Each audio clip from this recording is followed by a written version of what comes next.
Mas falando de sociedade você entende, viu? Você já viajou pra caramba, né, Paulinho? Me conta aí. Me conta suas histórias aí, cara. Eu sempre te falo isso, você tem que escrever. Você tem tanta história. Tem muita história, Rogério. Porque dessas sociedades assim, Paulinho, qual que você acha que seria um bom exemplo pra gente? Uma coisa que você viveu, a experiência que você teve e que o Brasil podia ter, né? Algum tipo assim de exemplo, algum tipo de norte. Assim. Eu vou te dar um exemplo de dois pequenos exemplos. Assim, um de uma sociedade bastante pequena, são as Ilhas Faroe, que pertencem à Dinamarca, e outro Singapura. Exatamente para dizer assim, olha, se eu desse só o exemplo de Ilhas Faroe, você ia dizer, não, mas é uma ilha pequenininha com pouca gente. Então eu tenho Singapura, que é um grande centro metropolitano hoje. Singapura, há 80, 90 anos atrás, era um pântano.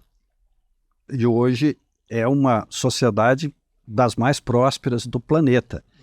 E que, conversando com juízes de Singapura, o índice de criminalidade em Singapura é baixíssimo. Ilhas Faroe estavam há 6 meses sem um registro de crime. Você imagina um lugar onde você não tem um registro de crime. E o registro de crime que tinha era, assim, bêbado, briga de rua, uma coisa que eu conversei com os policiais de lá e eu falei, mas então vocês fazem o quê? Basicamente levam bêbado para casa no fim da noite. E em Singapura houve um sistema, a história de Singapura realmente é um modelo, mas você diz assim, olha, não tem também porque o sistema é ágil, é eficaz e ele pune. E aí, com a punição, ele educa. Né? Eu acho que muito tempo atrás teve um juiz de Singapura me contando isso, que um garoto americano foi lá e pichou um muro. Aí ele foi preso e condenado a limpar o muro.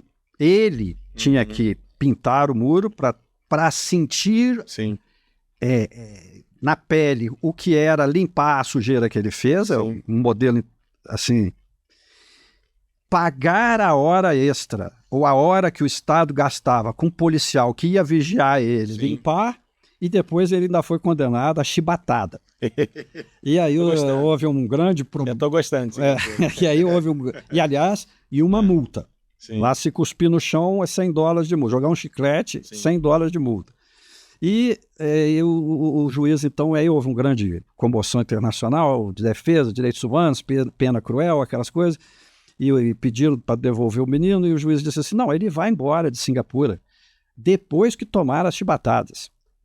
E tomou as chibatadas? Tomou as chibatadas, foi embora e nunca mais pode voltar a Singapura. E a decisão foi muito interessante, porque o juiz disse assim, até que ele aprenda a ser civilizado, ele não pode voltar a conviver numa sociedade civilizada que tem regras. Na verdade, Paulinho, nós voltamos ao bom e velho Beccaria.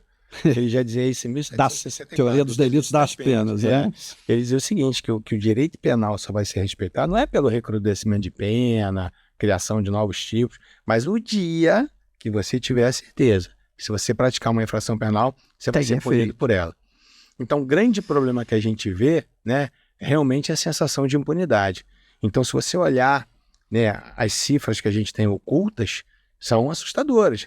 Então, quando você prende um camarada, por exemplo, por ter praticado um crime de roubo, quantos roubos anteriores ele praticou e ele não foi surpreendido por conta disso? E ainda tem assim, você tem um problema que é muito custoso você chegar a uma punição efetiva.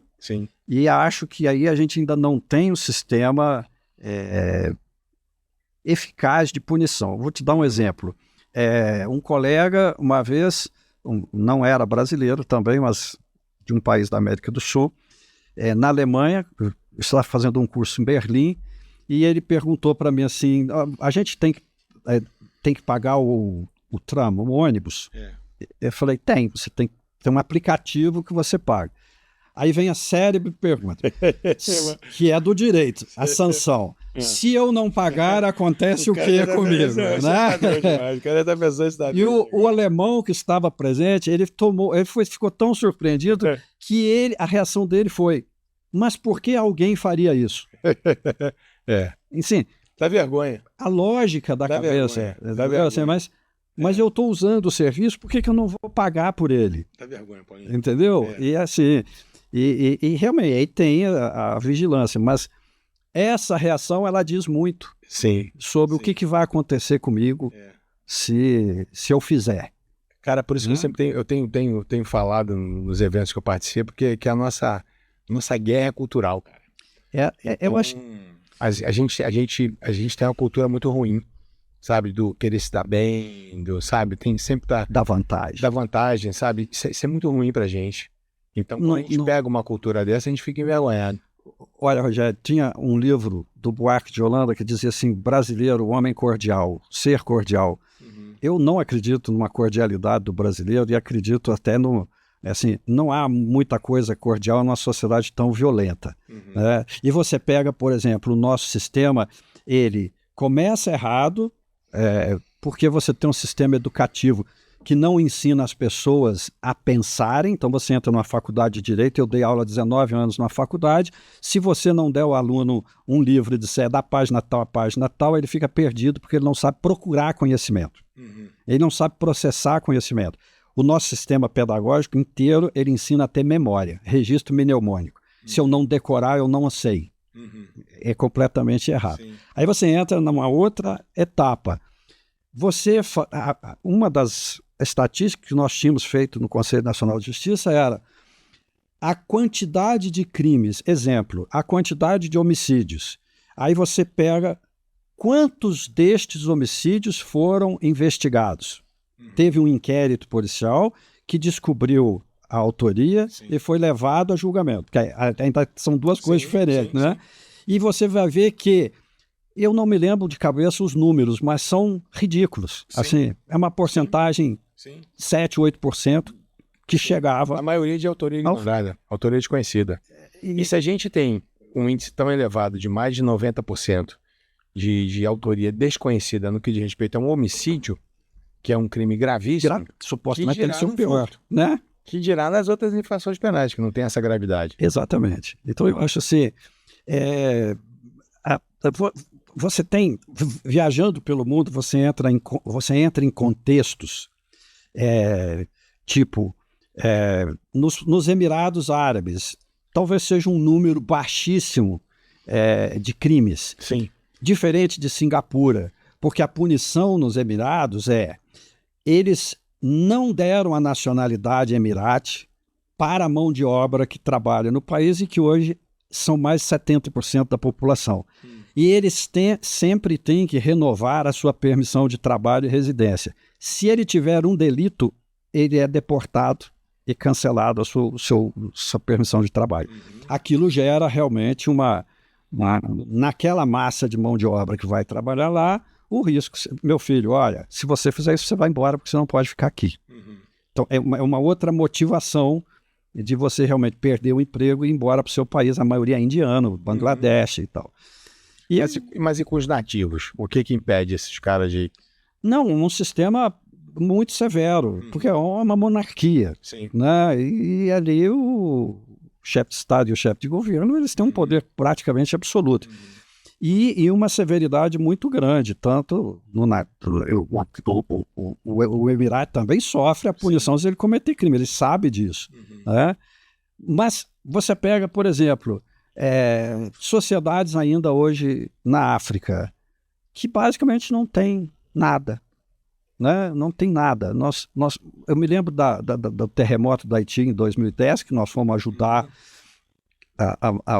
aquele trabalho todo que as Nações Unidas tinham no Haiti, e foi muito interessante, Rogério, porque lá tinha um prédio que era o tribunal em Porto Príncipe. Quase 90% do judiciário do país trabalhava naquele prédio. O prédio caiu, morreu todo mundo. Caramba. Então, e a prisão foi muito interessante, porque o muro caiu e todo mundo fugiu. Quase 4 mil presos fugiram. Caramba, né? Que loucura. E aí você tinha assim...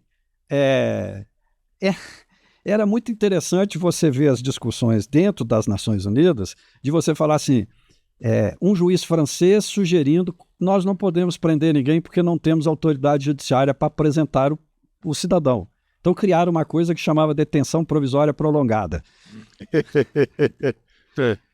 Mas assim... Parecendo brasileiro, pô, tá fazendo jeitinho brasileiro. Mas o que eu quero dizer você tem uma sociedade que te gera uma demanda, seja de justiça, seja de segurança, Sim. do que for. E vai muito do que aquela sociedade aceita como matéria de segurança. Sim. Né? Porque hoje há uma concepção muito errada. Você fala assim, o Brasil é isso. Porque o cara vê uma notícia do Rio de Janeiro, sua terra, e acha que aquilo é o Brasil inteiro. Mas você entra numa cidade do interior de Minas, ela está muito mais próximo dos índices de Singapura. Sim, verdade. Do que... Sim. Então não há uma uniformidade ou uma homogeneidade no tratamento das coisas, né? E da mesma forma que aí você não precisa nem de ter ali uma comarca. Essa é a lógica da coisa. Tem municípios que não são comarcas, não tem um juiz ali, porque nem precisa. O índice de necessidade é muito grande, é muito pequeno. E eu acho que você passa muito por isso. Hoje você tem, por exemplo, é muito difícil você comparar realidades muito distintas. Igual eu estou fazendo, eu estou dando o exemplo, não estou comparando. E eu posso te dizer assim, olha, na Escandinávia é uma outra realidade. Se você pegar um policial nosso e levar para lá, ele não vai entender o que está acontecendo. Que ele vai ter que atravessar as criancinhas na rua, a tragédia do dia, uma batida de bicicleta. Sim. Agora, a mesma coisa, se você botar ele aqui, ele não consegue acreditar nessa realidade nossa. Sim. É selvagem na cabeça dele. Sim. Tanto que você pega aquele evento do rapaz que foi num campo lá de jovens, matou 17 pessoas, aquilo é a maior tragédia da Noruega. Isso, né? Aquilo, todo mundo fala nisso até hoje. Mas o que eu quero concluir, Rogério, é o seguinte: por que funciona em alguns lugares e não nos outros? Essa. Eu acho que a parte do nosso pensamento, ela tem que partir de certos princípios assim. Existem sociedades que funcionam. Sim. E existem outras que não. Por quê? Por quê? Me responde aí, pô.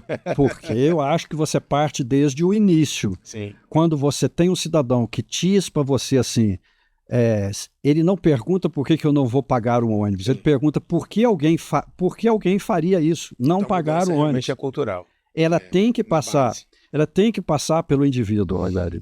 Porque nós temos um sistema de análise de contextos que ele é cartesiano.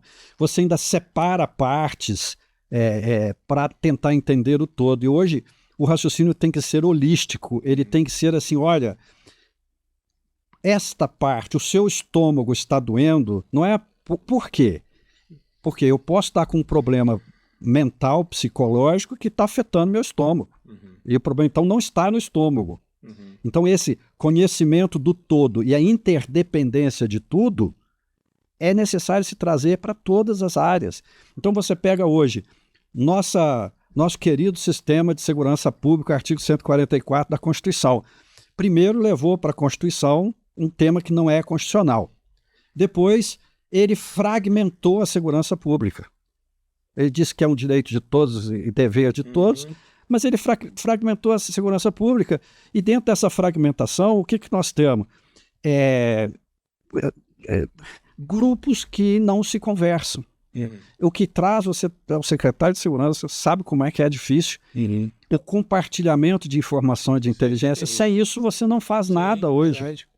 Isso é fundamental para a gente. E há resistência por causa de uma fragmentação assim. Né? Eu me lembro muito que em 2022 a gente preparou